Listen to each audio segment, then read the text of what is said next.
우리나라를 제외한 해외여행을 다니다 보면 어째서인지 한국에서는 평범했던 하나의 일상들이 다른 나라에서는 전혀 평범한 일상이 될 수 없다는 경험을 상당히 많이 마주할 수 있습니다. 그 중에서도 특히 우리 한국인들은 자신의 주변에서 어려운 상황에 처한 사람을 보게 되었을 때 겉으로는 무심한 척하지만 속으로는 그 사람을 도와주기 위해 온 힘을 다하는 경향이 있는데요. 오늘 소개해드릴 사연은 괴혈병 때문에 젊은 나이에 틀니를 착용한 채 살아가고 있다는 한 미국 여성의 사연입니다. 그녀는 젊은 나이에 심각한 괴혈병을 앓던 중 대학교의 교환학생으로 한국에 올 수 있게 되었는데 한국공항에 내리자마자 자신의 틀니가 두 동강 나버렸다는 다소 충격적인 경험담인데요.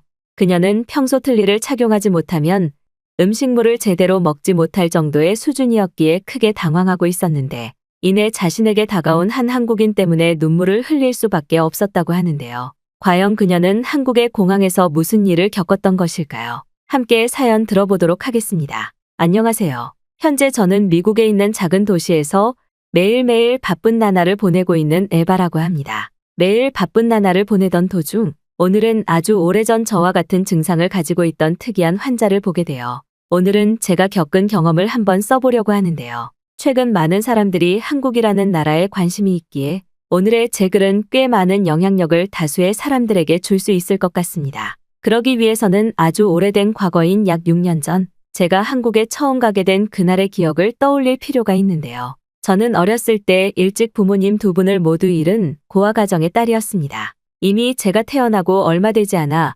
어머님은 원인을 알 수 없는 위장병으로 세상을 떠나셨고 어린아이의 기억 속에 마지막으로 있던 저희 아버지는 생활이 너무 힘들다는 짧은 편지만을 남기시고 살고 있던 거주지에서 제일 낡고도 소규모인 고아원에 저를 맡기신 뒤 세상을 떠나셨죠. 아주 어린 나이일 때에는 이것에 대한 무거움과 제가 앞으로 받아들여야 될 현실을 제대로 파악하지 못했습니다. 그만큼 저는 그저 어린아이에 불과했기 때문에 부모님 두 분이 모두 멀리 여행을 가시거나 잠깐 오지 못하는 상황이라고만 생각했고 그렇게 저는 10년이 넘는 기간을 고아원에서 지내게 되었죠.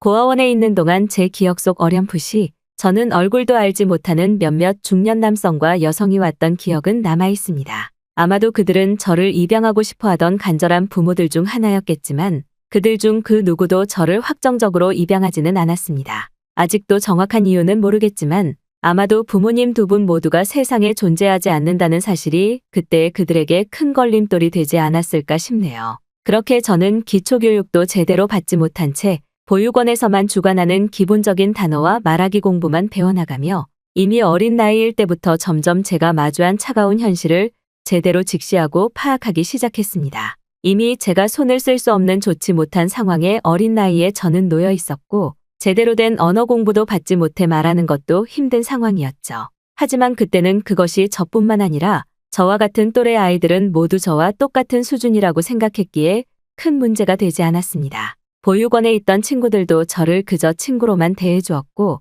그들 또한 제대로 된 교육을 받지 못한 상황이었기에 저는 그 작은 보육원이라는 세상 속이 이 세상의 전부인 줄만 알고 그저 육체만 성장하기 시작했죠.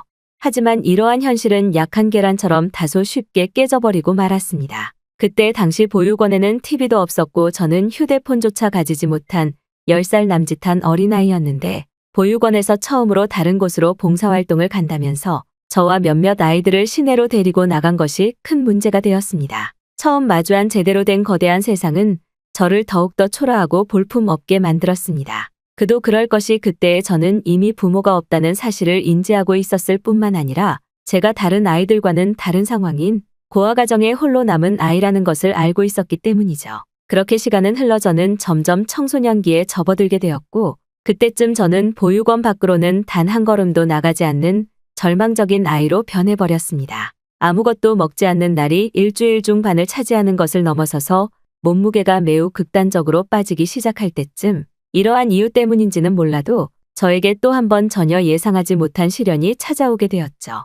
바로 지금의 사회에서는 거의 찾아볼 수 없는 병인 괴혈병이었습니다. 고등학생의 나이 때 처음 이 증상이 발생했는데 처음에는 그저 이빨이 흔들릴 정도로 내가 스트레스를 많이 받고 있구나. 제대로 못 챙겨 먹는다고 생각하고 내버려둔 것이 큰 화를 불러오게 되었죠. 이미 모든 이가 흔들리기 시작하며 딱딱한 것을 씹지 못할 때 고아원 선생님에게 저희 상황을 전달했습니다.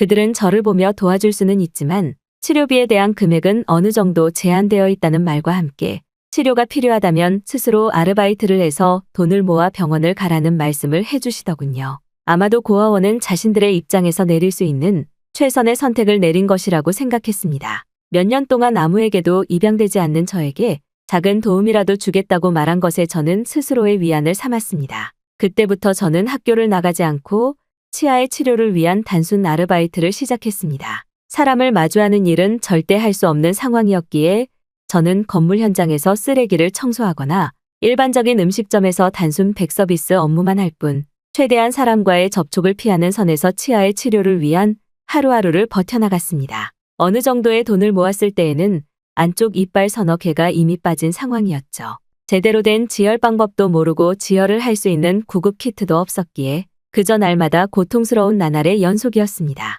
하지만 매우 다행이었던 것은 아르바이트를 하며 제대로 된 식사는 할 수 있었다는 사실이죠. 괴혈병의 주요 원인을 찾아보았을 때 비타민을 제대로 챙겨 먹지 못하거나 심각한 스트레스가 원인일 수 있다는 말이 있었는데 아마도 고아원에서 나온 음식조차 거부한 저희 탓이 아닌가 지금은 그런 후회가 들기도 합니다. 매일매일 잇몸이 흔들리는 고통과 치아가 빠지는 증상이 나타났지만 치료를 받을 수 있는 일정 수준 이상의 돈을 모으기 전까지 저는 살기 위해 악착같이 치료비를 모았습니다. 그리고 그렇게 약 1년이 넘는 시간을 버텨냈을 때 제대로 된 치아의 치료를 할 수 있는 자금이 모여 처음으로 병원을 방문하게 되었는데 거기서 저는 새로운 충격을 받고 말았죠. 저를 진찰해 주신 미국 의사 선생님께서는 살면서 이렇게 치아 상태와 잇몸 상태가 좋지 못한 사람은 처음 본다면서 사실상 노인들에게나 나타나는 고령화 치아 증상과 똑같다면서 지금 당장 모든 이빨을 제거해 틀니를 제작하는 것이 남아있는 잇몸들을 지키는 방법이라면서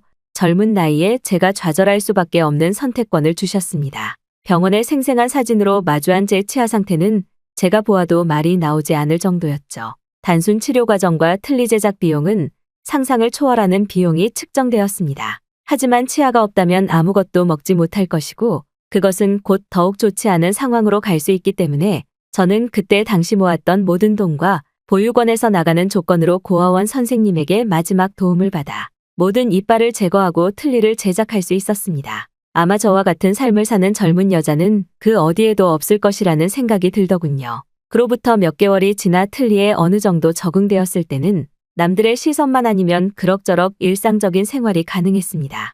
그렇지만 무언가 착색이 쉽게 되는 음식을 먹거나 차가운 것을 마시는 고통에는 아직도 적응되지 않더군요.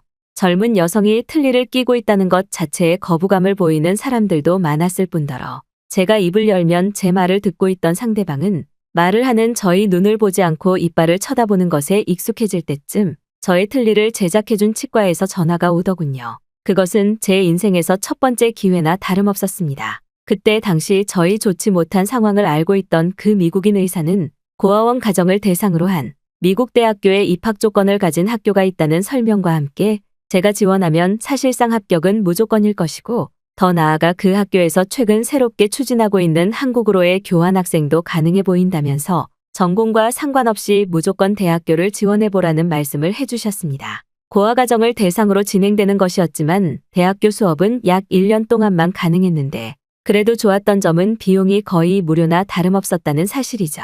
그리고 특히 단 한 번도 해외여행을 가보지 못한 저는 그때 당시 한국으로 해외여행을 가는 기회가 저의 인생에서 마지막 비행기를 탈 수 있는 기회일 것이라는 생각이 들어 아무런 조건도 따지지 않고 곧바로 지원서를 쓸 수밖에 없었습니다. 제 인생에서 첫 번째로 자연스럽게 모든 일이 처리되었던 순간이 바로 이때였던 것 같습니다.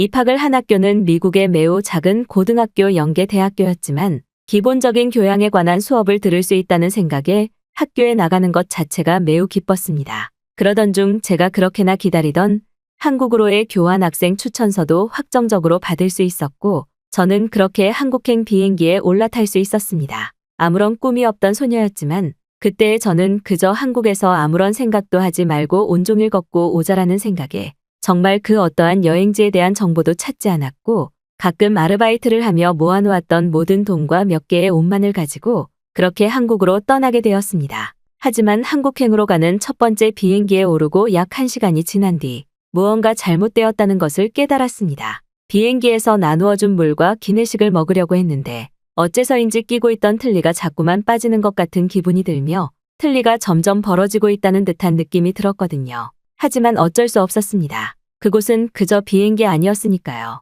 그리고 대형 사고는 제가 한국공항에 처음 내리자마자 터지고 말았습니다. 간단한 입국 심사를 위해 말을 하고 있던 상황에서 제가 끼고 있던 틀니가 그만 툭 하는 소리와 함께 반으로 갈라지며 밖으로 튀어나와 버렸기 때문이죠. 반쯤 갈라져 밖으로 튀어나와 버린 틀니를 제 눈으로 마주하면서도 상황이 믿어지지가 않았습니다. 저를 심사해 주시던 한국인 공항 직원분도 엄청나게 당황하시더니 일단은 빠르게 저희 안정이 필요해 보인다는 판단이 드셨는지 저를 한쪽 의자에서 쉴 수 있게 배려를 해주시더군요.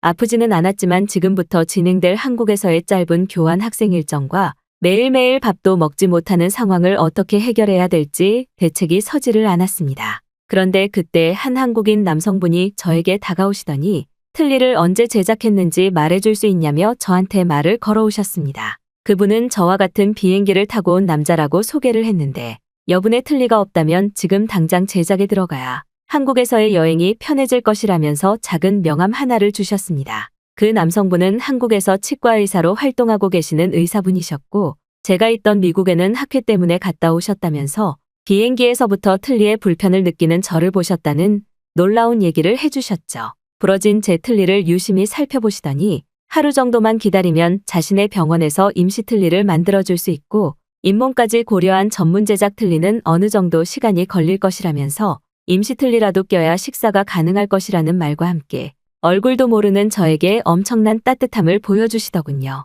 저는 이해가 되지 않아서 휴대폰 글을 통해 왜 이렇게까지 해주시느냐고 물었는데 틀니가 부러져 음식도 먹을 수 없는 환자를 눈앞에 두고 떠나갈 치과 의사가 어디 있겠냐면서 제작 비용과 치료 비용은 나중에 지급해도 되니 자신을 믿고 같이 병원에 가자는 말과 함께 자신이 병원에서 근무했던 사진과 기록들을 보여주시며 이상한 사람은 아니라고 하시더군요. 평생 고아로 살아온 저는 이러한 친절한 상황 자체를 마주한 적이 없었기 때문에 알 수 없는 감정과 함께 30분이 넘는 시간을 그렇게 흐느껴 울었던 것 같습니다. 그 한국인 의사분은 매우 곤란해하셨고 여기서 이러지 말고 일단 병원으로 가자면서 저를 위로해 주시면서도 그저 빠르게 틀니를 제작해야만 한다는 무언가 알 수 없는 사명감만을 드러내시더군요. 도착한 병원은 공항과 멀지 않았고 부러진 제 틀니를 기초 토대로 만들면 더욱 빨리 가능할 것이라면서 병원 의자에 저를 잠깐 기다리라고 하신 뒤 하루 정도는 밥을 먹을 수가 없기에 임시적인 수액을 통해 영양을 보충해 놓자면서